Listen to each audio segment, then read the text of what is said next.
buenas noches, bienvenido a un programa más de Perspectivas.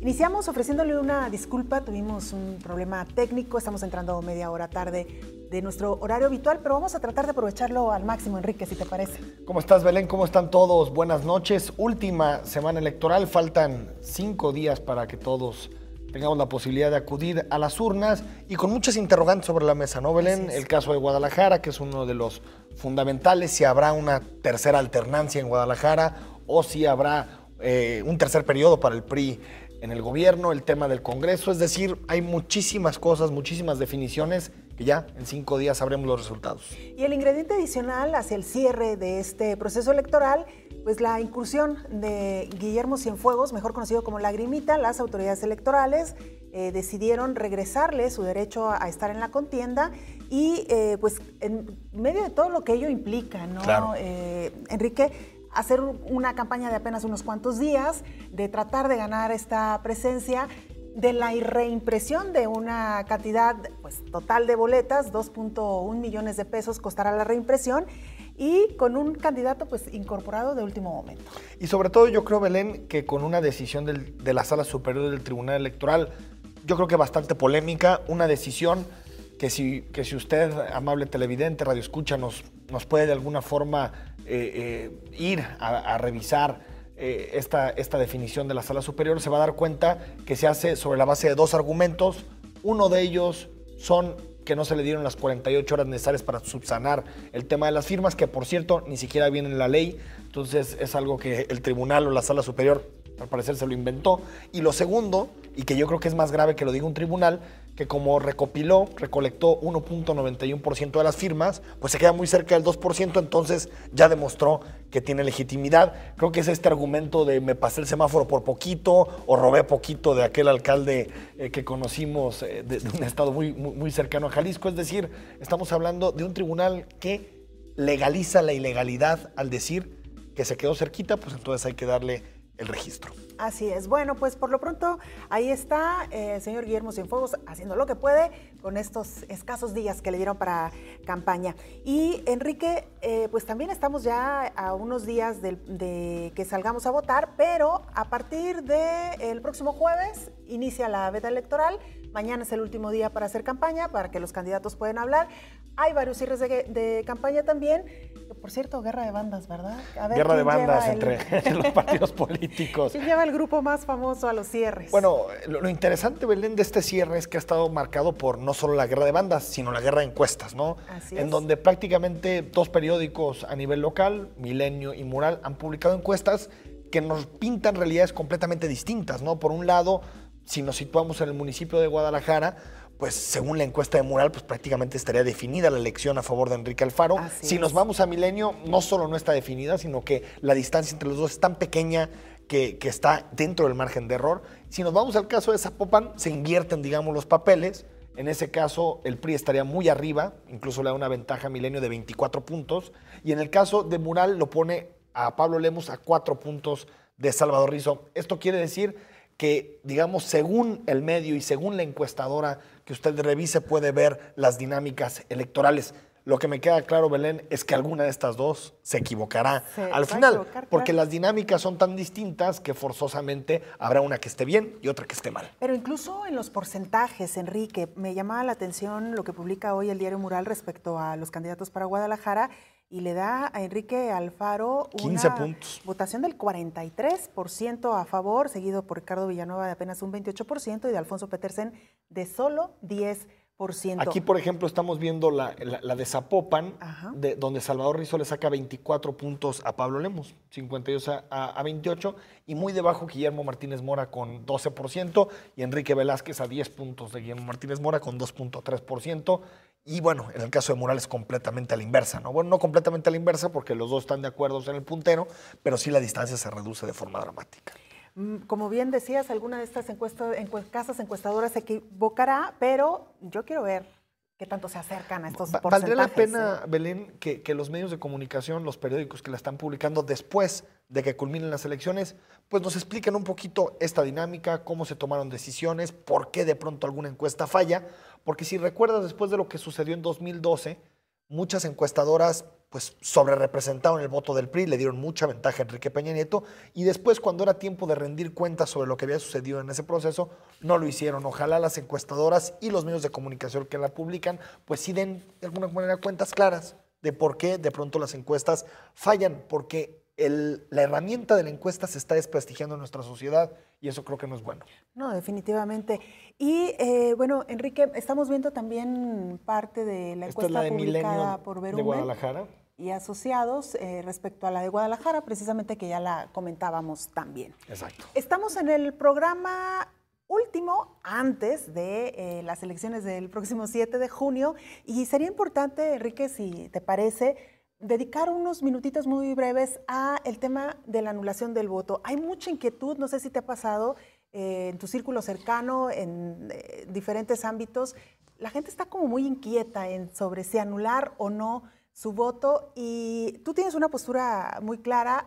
Me gustaría que la compartieras, por supuesto, con el auditorio, y luego leer muy brevemente algo que decía José Woldenberg respecto también a la anulación del voto. Por supuesto que hay figuras a nivel nacional que están promoviendo la anulación del voto, tienen sus argumentos válidos también, pero me parece que habría que revisar las dos caras de la moneda, ¿no? Yo lo que he dicho, y lo platicábamos también hace algunas horas, es que tanto la anulación como el abstencionismo, como votar por partidos políticos, tiene fundamentos distintos, y por supuesto que cualquiera de las tres son legítimas, incluso abstenerse, porque digamos, abstenerse es una posición de rechazo al sistema, anulación es una posición de rechazo a los partidos políticos, y votar por un partido político es claramente tomar una opción dentro de los actores por los que uno puede votar. Sin embargo, creo que los argumentos para anular el voto no me convencen, en el sentido de que uno no tiene impactos prácticamente, o el impacto ahí sí es nulo sobre el sistema político, ni en los dineros, ni en el tema de las posiciones, ni tampoco en el acceso a radio y televisión. El voto nulo golpea a los partidos, ya que todas estas prerrogativas se cuantifican a partir de la votación válida, que ya es retirando los votos nulos que se generaron ya sea por error o por convicción, que se generaron en un proceso electoral y en una votación. Entonces creo que de alguna manera el impacto que se quiere dar, o esa presión en los partidos políticos, difícilmente se da a través del voto nulo. Mi posición es que los cambios más fuertes que ha habido en este país se han hecho a través de la figura del voto de castigo. Es decir, castigar a los partidos políticos que de acuerdo al ciudadano peor han hecho las cosas, y premiar a los partidos políticos, si es que hay algunos, que han hecho las cosas bien en los últimos años. Creo que esa herramienta es más eficaz. Mientras no regulemos, como en otros países, el voto nulo y le demos peso, creo que va a ser difícil que realmente tenga un impacto en la forma en que se distribuye el poder a nivel nacional.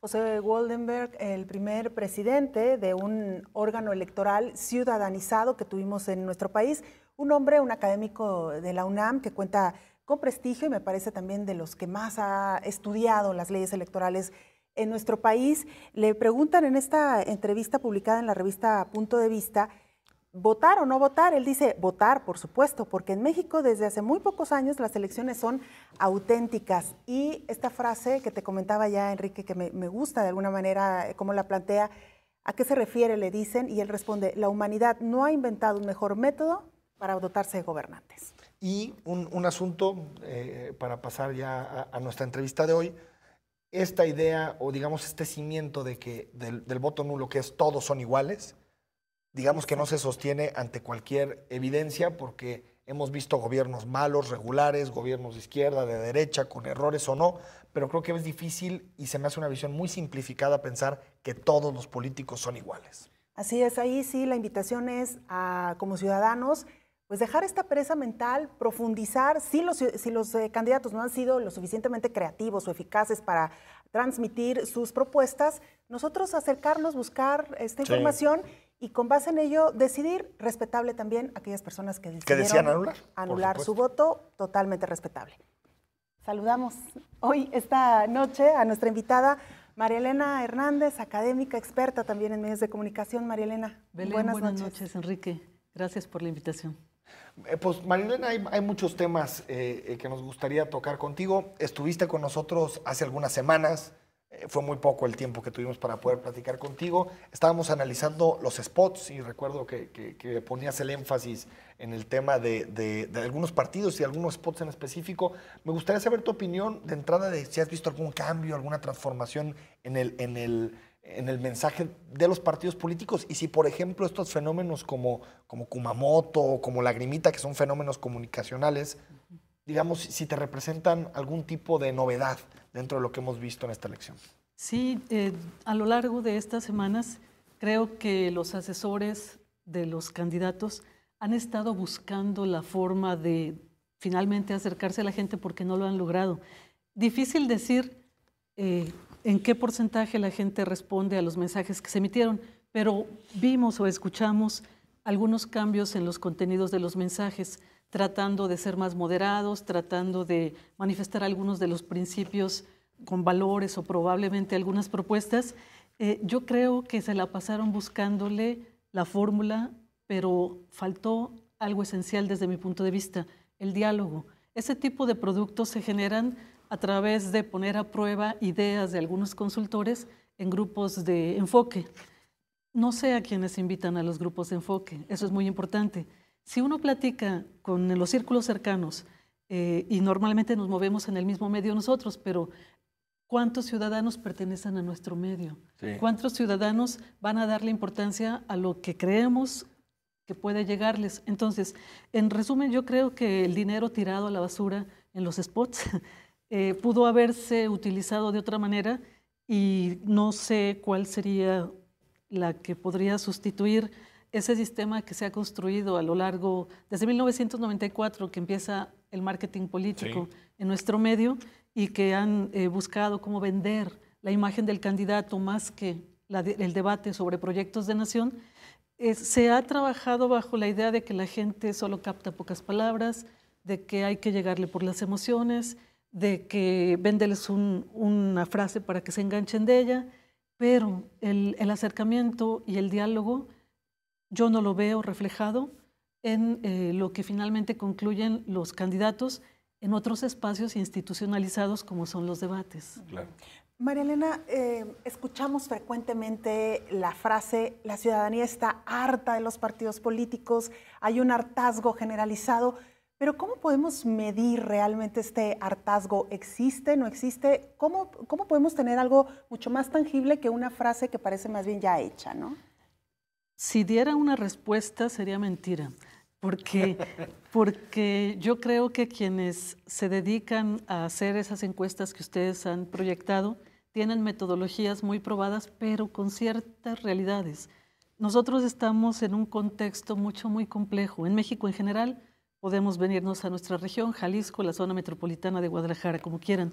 El asunto es que la gente no nada más está harta de los políticos, los partidos y sus spots. Hay muchas buenas razones para que el ciudadano no tenga entusiasmo, no vea esperanzas, por más que haga la puerta se ve lejos, y entonces la consecuencia es ¿para qué voto si de todas maneras va a pasar lo mismo? Hoy en mi círculo cercano me llamó mucho la atención que una persona de más de 70 años y otra de menos de 20 me dijeron lo mismo. Imagínate. Y eso me preocupó, exactamente lo mismo. ¿Para qué voto si va a pasar lo mismo? Entonces, pienso que al decir que faltó diálogo, algo que no están considerando los estrategas que asesoran a estos candidatos es escuchar, dialogar con diferentes grupos, particularmente con los jóvenes. Sí.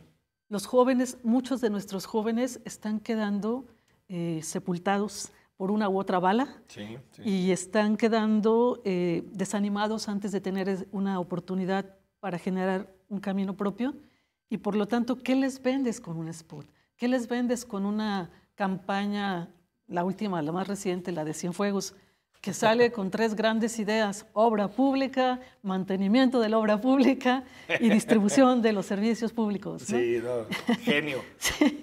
María Elena, en ese sentido, tengo la impresión de que el problema no es tanto el spot, sino la concepción del ciudadano que está detrás de este tipo de diseños de spots. ¿A qué me refiero? Sí. Siento que cuando los partidos políticos hacen sus spots, piensan en un ciudadano simple, que se mueve, como tú decías, por emociones y no por ideas complejas. Porque si tú lo comparas con spots de otras latitudes, También se basan de pronto campañas en spots, pero ves ideas más articuladas, más difíciles, digamos, de procesar. Siento que los partidos políticos de pronto identifican al ciudadano como menor de edad, como ponle una música y al político a bailar y total, ni modo que lo complejices con ideas.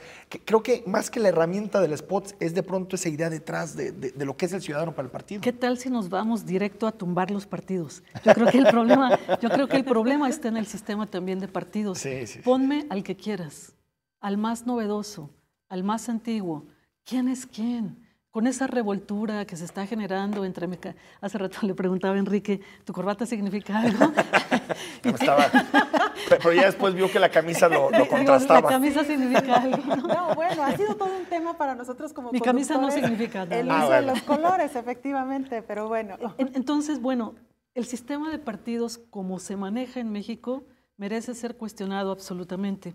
Entonces, de entrada, le decía a Belén hace rato, yo creo que habría que hablar también de la actitud de las instituciones.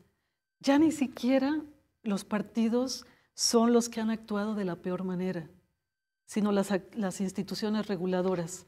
¿De dónde sale la justificación que ustedes hace rato cuestionaban también para aprobar una candidatura? Porque casi llega. Casi llegó. En ese sentido, Andrés Manuel y Calderón empataron, ¿no? Bueno, validó la presidencia legítima, ¿no? Sí, ¿no? Por tantitito. Entonces, bueno, ¿de dónde sale eso? Y la otra, tanto cambio de decisión del Instituto Nacional Electoral, del Tribunal, que son las instituciones que vigilan estos grandes procesos, ¿qué confianza te pueden dar? Entonces, en resumen, no nada más son los spots. De entrada, sería digno de análisis el sistema de partidos y si se puede refundar, mejor. Empezando con los jóvenes. Sí. Y allí retomo y te dejo con la mención que tú hacías a Kumamoto. ¿Por qué Kumamoto ha generado tanta esperanza? Bueno, cuando empezó a nacer el Wiki Partido, me tocó conocer las propuestas de algunos de ellos y los más grandes de edad frente a ellos, teníamos cierta desconfianza, no entendíamos muy bien si wiki significaba de internet o qué, ¿no? Sí, exacto. Entonces, a final de cuentas estamos viendo que los jóvenes cansados de una política que no satisface las necesidades del ciudadano, pero sabiendo que se necesita la política, están decididos a trabajar por ello y se asocian en función de causas y no tienen la perversión del funcionamiento del sistema de partidos y no están persiguiendo la bolsa que está por ahí peleando un guiñol. Exacto. Yo no lo llamaría payaso. Un guiñol. Le tengo mucho respeto a los payasos. Cierto. Los payasos son profesionales y alguien que se nombra payaso y se quiere hacer político no es más que un guiñol. Oye, María Elena, hablabas tú de que, a ver si entendí bien, cambiar este sistema de partidos que tenemos actualmente pudiera ser cuestionarlo de raíz y en su momento transformarlo, entiendo. Tendría que ser. En ese sentido, María Elena, leía hace unos minutos estas respuestas de José Woldenberg y él parece estar como muy a favor de lo que tenemos actualmente, una estructura de partidos, sí. Un sistema de votación para elegir a nuestros gobernantes. ¿Tú cómo ves entonces esta visión en relación a la que tú tienes? Lo que comprendí de lo que tú leíste es que él sostiene que la manera más clara de elegir a nuestros gobernantes es votar, pero no hablo de los partidos. Yo creo que si leemos más a Woldenberg vamos a conocer sus cuestionamientos al sistema, sí. Cómo funciona el sistema de partidos. Digamos, ¿cuántos tenemos? Le cambias el color y ya es un partido. Claro. Le pones un moño y ya es otro partido. Entonces, y el problema es que no representan intereses, porque digamos, puedes tener un sistema de partidos donde haya muchos partidos, pero que tengan un arraigo regional, local, ideologías diferentes, proyectos de nación, propuestas diferentes. Pero sí, por si no nos alcanza el tiempo, a mí me interesaría mucho preguntarle a la ciudadanía, si ya saben cuál es su distrito. Bueno, es una buena pregunta. Si ya identificaron quiénes son los candidatos en su distrito, porque a mí me ha costado mucho trabajo encontrar nombres y perfiles. Hace ratito platicaba precisamente con el asistente. Encuentras la base del INE, te piden tu número de credencial de elector, haces todo lo que solo los internautas pueden hacer, te da un listado de nombres y de puesto por el que están compitiendo. ¿Quiénes son? ¿Qué proponen? ¿De dónde vienen? Esa información no es tan fácil de encontrar. Entonces, una sugerencia para los amigos que tienen acceso a redes sociales es que hagamos un poquito de trabajo por quienes no tienen ese tiempo. Por ejemplo, a mí me toca el Distrito 4. Voy a hacer mi búsqueda y voy a postearla, se dice pues en el lenguaje de Claro, Internet. en Facebook, ¿no? En Facebook, para auxiliar a quienes no tienen el tiempo de buscar, a ver qué sabemos de quienes están contendiendo, porque no basta el nombre, ni siquiera viene la foto. Así como que es una pirinola, ¿no? Me gusta fulanito. Así voté en una ocasión, sabía por quién no quería votar, pero no es el color del partido lo que me interesa nada más. Ahorita me interesa quién es esa persona, porque ya se han cambiado muchos de partido, Claro. y por lo tanto no basta con el color del partido, Claro, sino qué persona es, de dónde viene, qué propone, etcétera. Lo que es increíble es que los candidatos no procuran hacer eso, ¿no? Porque al parecer a los candidatos los que más le interesan en algunos distritos es, pues digamos, cohesionar parte de su voto duro, y a la gente que tiene una opinión un poquito más libre, pues digamos que ni la pela, ¿no? Pues ¿para qué? Una de esas ni vota por mí o no va a votar o anula su voto, ¿no? Claro. Y hablan entre ellos. Hay una reciente anécdota, seguramente ustedes han observado, que están hablando del cuarto de paz. Sí. Sí. Bueno, ¿qué es el cuarto de paz?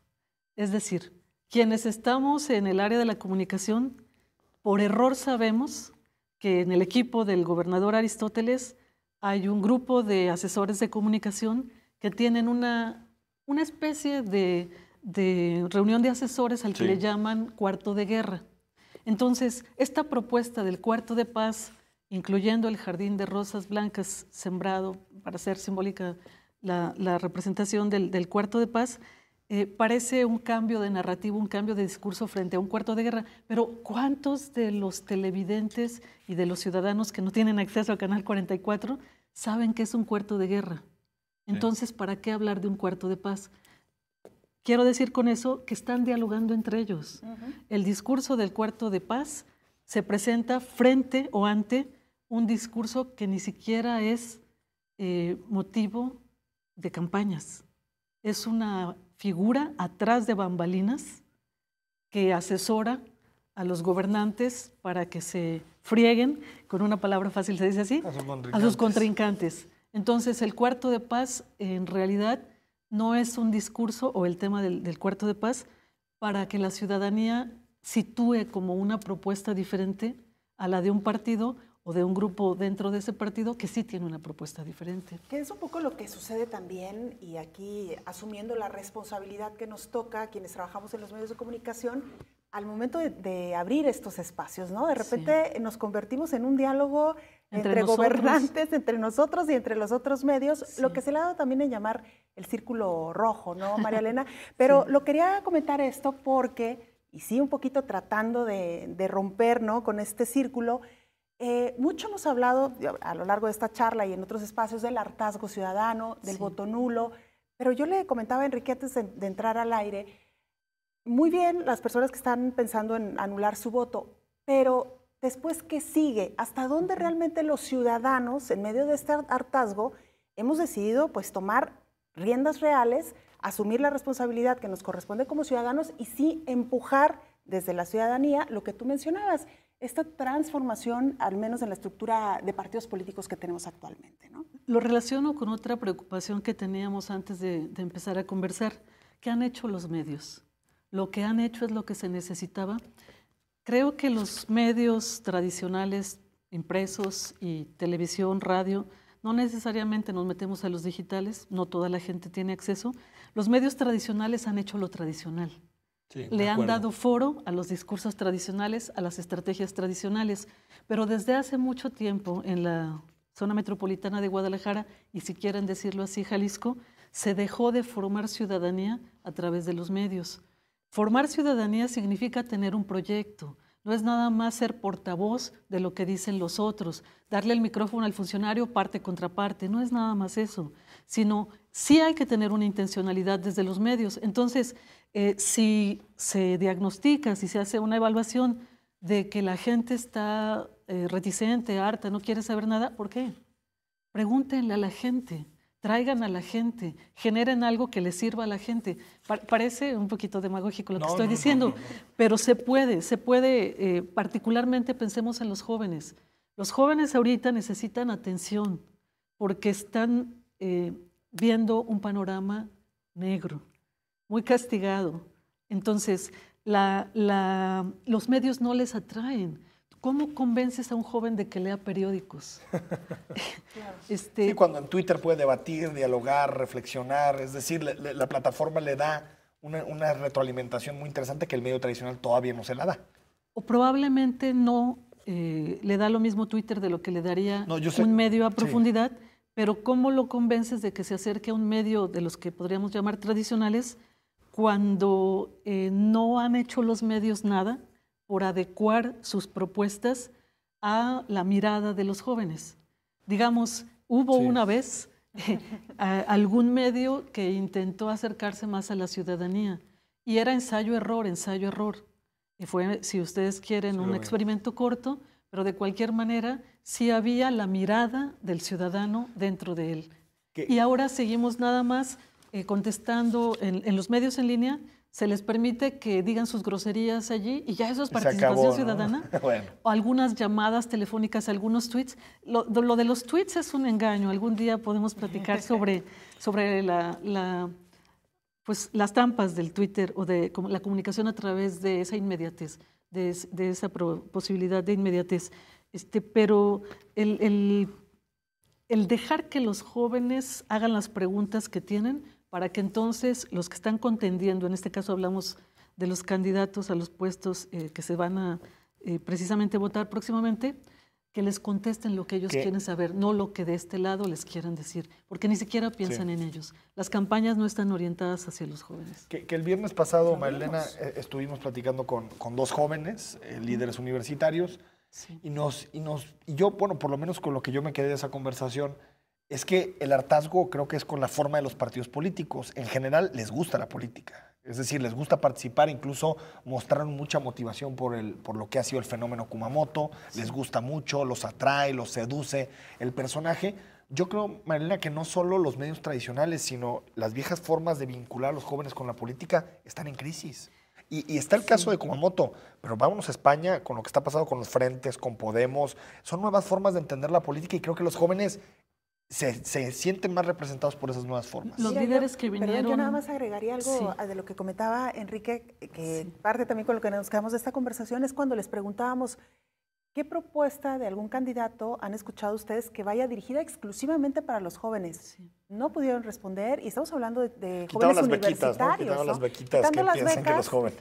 ¿Son líderes de nuestra universidad? De la UP y del TEC de Monterrey. Ah, ok, sí. Sí, porque también hay que saber que también las formas de participación política en las universidades están institucionalizadas. Exacto. Entonces, no necesariamente los jóvenes que quieren participar en política aceptarían entrar a esas formas. Sí. Exacto. Sí, es que digamos que ahí tiene mucho que ver y bueno, por eso metemos estos casos, ¿no? Yo creo que estos nuevos partidos, todavía el de Kumamoto no lo es, Wikipolítica no es un partido en sí, pero estos nuevos frentes creo que lo que hacen es tocar en el fondo del problema, que es la horizontalidad del poder versus la verticalidad de los viejos partidos. Y también en términos de comunicación es algo similar, ¿no? La verticalidad de los viejos medios, ¿no? De imponer cierta agenda contra la horizontalidad de las redes, claro. que digamos, te implican una cierta participación. Y si el medio tradicional puede conjuntar ambas herramientas, pues se convierte en algo muy atractivo para los jóvenes. Para quienes no hayan leído o hayan escuchado mucho sobre la estrategia de Kumamoto, les sugeriría leer los artículos cortos de Diego Petersen en El Informador y de Juan Carlos Núñez en ETRN, porque marcan con claridad cuál es la relevancia de la participación de Kumamoto. Y en digamos, en pocas palabras, es la autenticidad, la frescura, la falta de maldad, iba a decir de malicia, pero bueno, la malicia se puede interpretar como algo positivo cuando tienes que enfrentarte a luchas como estas, ¿no?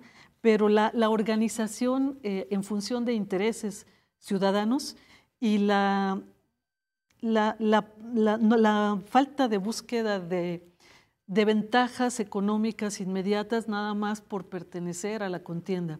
Entonces no sabemos qué va a pasar después, no sabemos si en caso de que triunfara, ojalá, un joven como Kumamoto, no sabemos si la estructura lo llevaría a tener que actuar como actúan los que están adentro, o lo sacaría, no lo sabemos. Pero además, María Elena, bueno, él ha respondido un poco sobre ese cuestionamiento y ha dicho que con el apoyo de la ciudadanía no necesitaría tanto de los partidos al momento de legislar en el Congreso. Pero los votos son los votos. Exactamente, me parece que hay esa parte que él solo la justifica diciendo si hay un respaldo por parte de la ciudadanía, con ellos yo voy a sacar adelante mis propuestas, pero a lo que iba María Elena, y me parece que es importante reflexionar en el caso de la figura de Pedro Kumamoto, es que no es cualquier candidatura independiente. Hay detrás de Pedro Kumamoto personajes muy respetados, de mucha trayectoria, que han sabido darle un cauce a esta candidatura. ¿Por qué la de Pedro Kumamoto ha prosperado, tiene esta visibilidad, además de que él es un joven muy fresco, que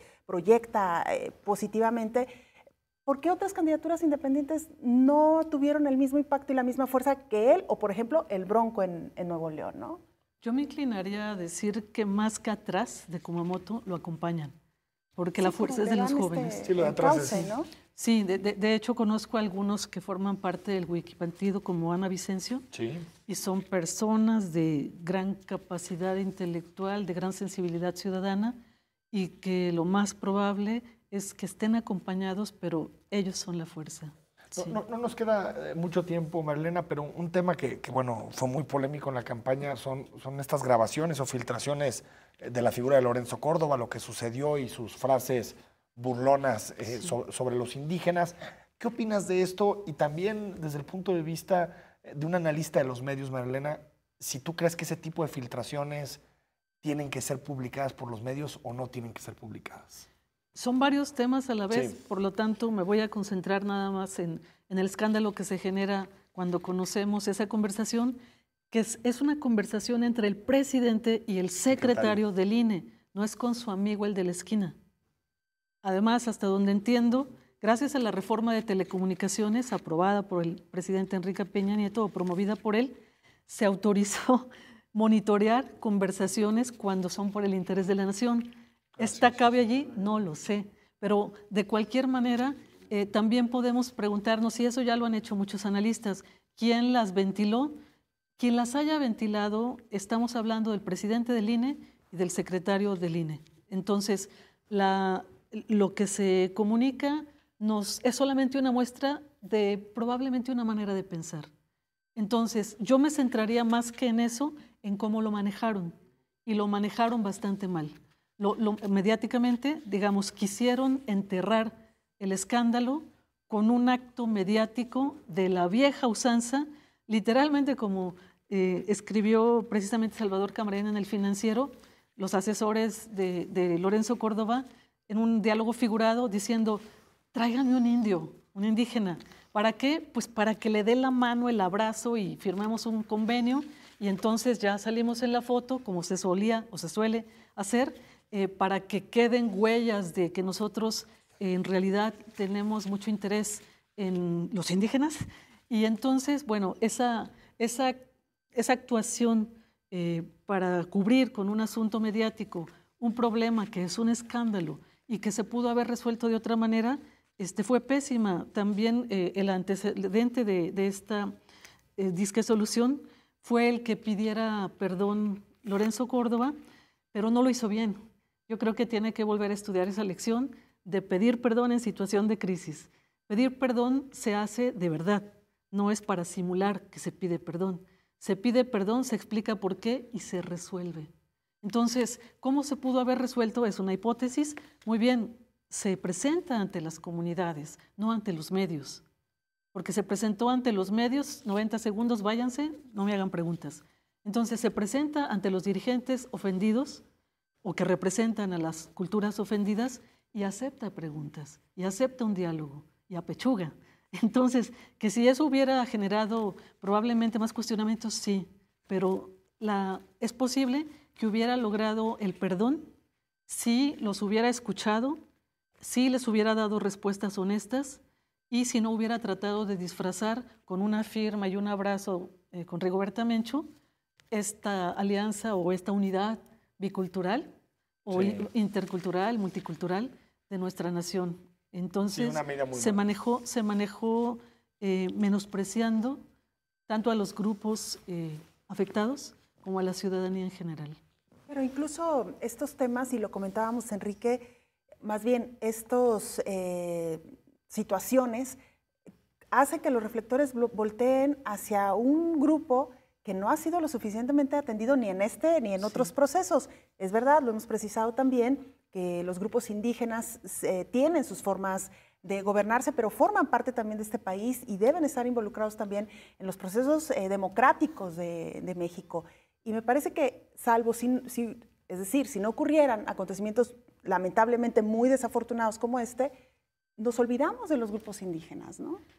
Me parece como extremo pensarlo así, porque en principio es una democracia en donde tenemos muchos años ya eligiendo en cada lugar, en donde hay diálogo, pero probablemente es un problema del manejo de las instituciones para controlar precisamente cómo van a quedar los números en el Congreso y no se escucha ni se resuelve. No necesitamos irnos a 1994 para preguntar si los acuerdos de San Andrés realmente se han cumplido. Ahora, se burlaba de eso Lorenzo Córdoba, pero creo que es un debate que sí tenemos que tener en México sobre la representación de los indígenas en los congresos. Yo sé que muchos grupos indígenas dirán, nosotros esos sistemas no nos gustan. Claro. Entiendo, pero creo que sí tendríamos que tener ese debate. Pero Marilena, en relación a este tema, sí me gustaría saber tu opinión sobre si de pronto no estamos viendo, digamos, yo soy de los que cree que Lorenzo Córdoba no es un racista, que lo agarraron en una conversación.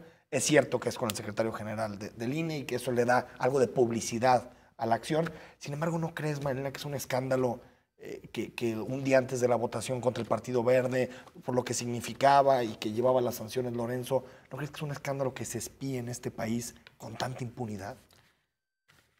Si le pusieron el 4, es otro asunto. ¿Cómo lo atendió? Es es una pésima. Yo creo que eso lo empeoró.